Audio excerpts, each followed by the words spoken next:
and welcome back to another episode of The Credit Authority. Once again, I am your host, Rhonda Kulch, and I am so glad that you took the time to join us today.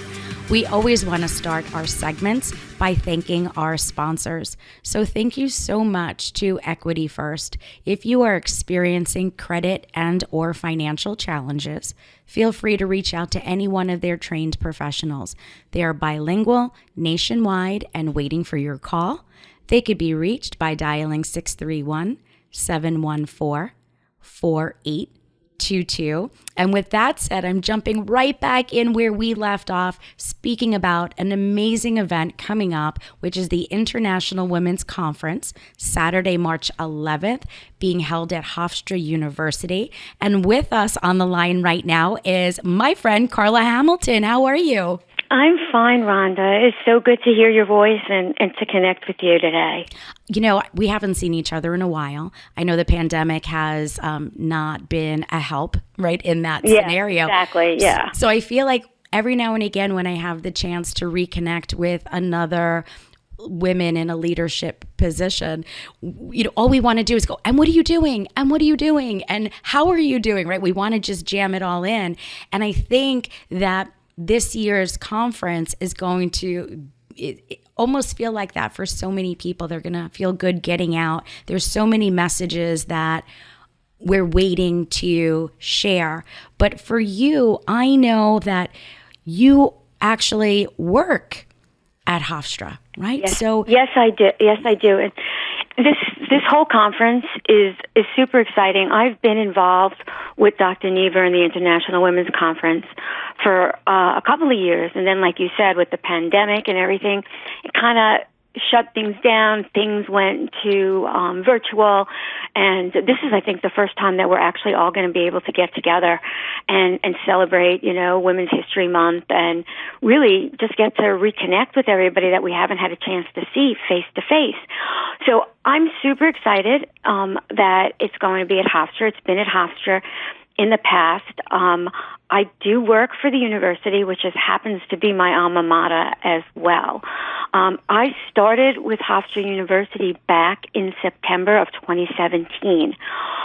They brought me in to run an MBA co-op program. The irony of it is that I had no idea what a co-op was.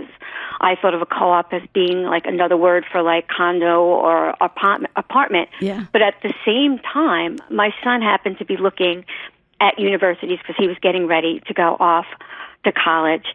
And we had gone to visit Northeastern University in Boston, and they have a co-op program. And I'm like, well, what is this? This is now Hofstra is interviewing me for this opportunity to run a co-op program. Like, what is it?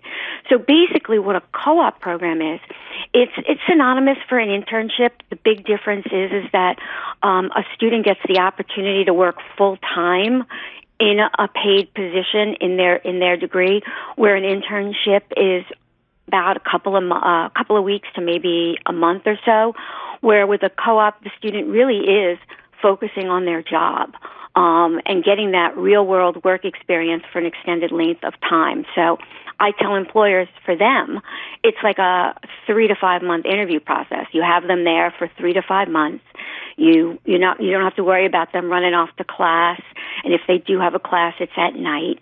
And it's great because it not only gives the student an opportunity to get that real world experience and build their resume, but companies have the opportunity to bring in fresh young talent, and if they like them, ultimately the ideal thing would be is if it just kind of transitions to a full-time role.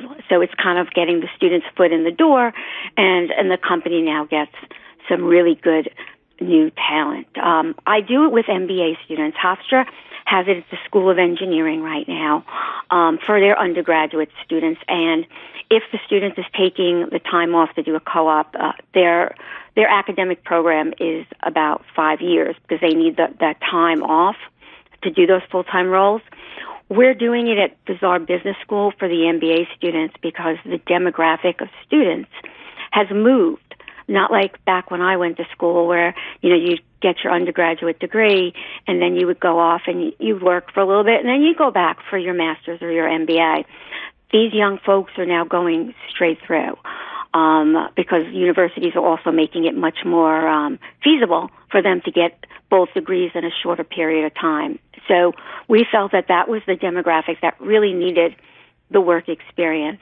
So I work with MBA students. I work with finance students, marketing students, accounting students. Big field right now is information technology and analytics, which comes out of our business school, cybersecurity, where we partner with the School of Engineering.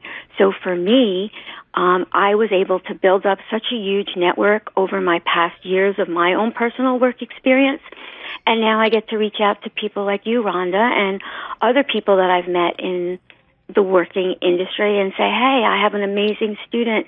Maybe you could open up your door and give them an opportunity. So it's very rewarding to see these young folks, be so excited to get their first job and really get their career going. So it's great that Hofstra's doing it, and it's great that that I was able to now build up a network and kind of pay it forward. I love it. And you're hitting something so important. I feel as if our students, or I should say our children, right? Because it's your children's age and my children's age, yep, that are in these MBA programs right now. A lot of times they're so hyper-focused on the academics that yep, the real world, once they actually get engaged in what their career does, it's not always the right fit. 100%. Funny thing is that I mentioned earlier about my son, he actually ended up going to Northeastern. I did want him to come to Hofstra, but it's mom's alma mater, so they didn't want to go.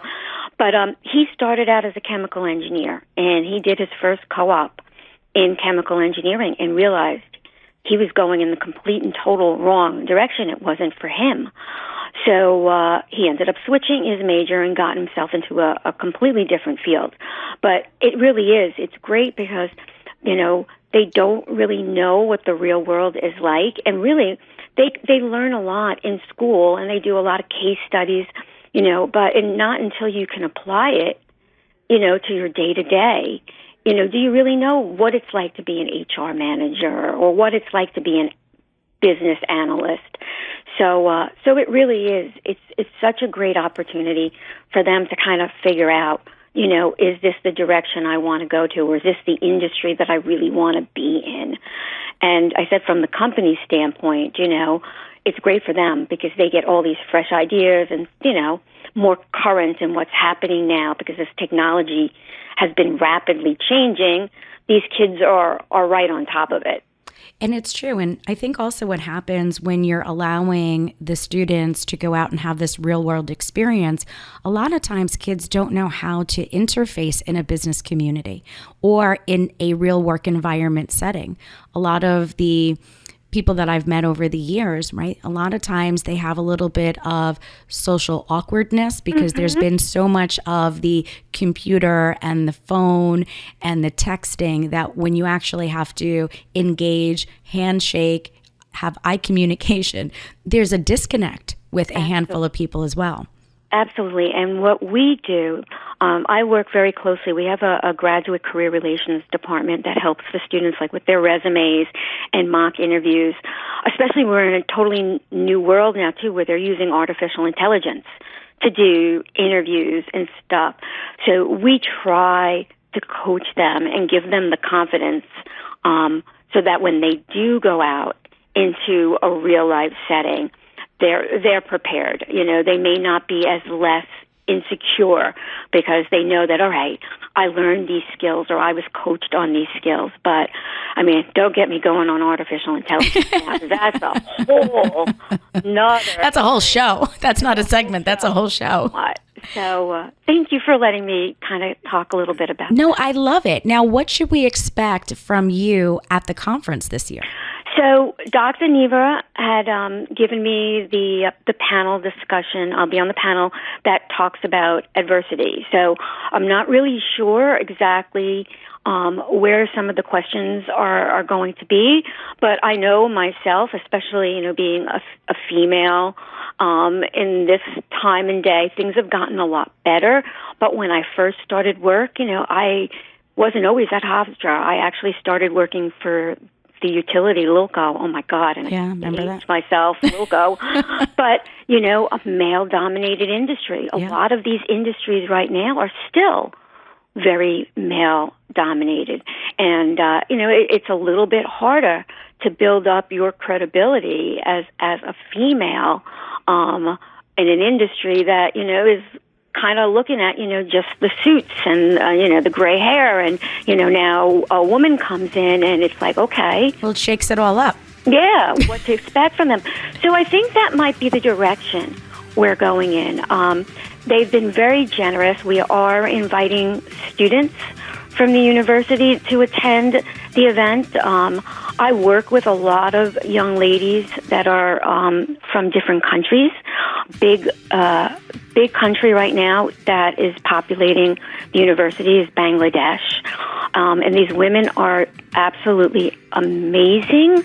They come with some skills behind them, but they're here in a totally different country and a different culture, and they're trying to get comfortable with all of that, and I felt that this would be a great way. I think that's going to be an amazing way. So at least it gives us all something to look forward to. With that said, I don't want to cut you short, but I do need to go to a quick commercial break, so stay tuned. We're bringing on our next guest.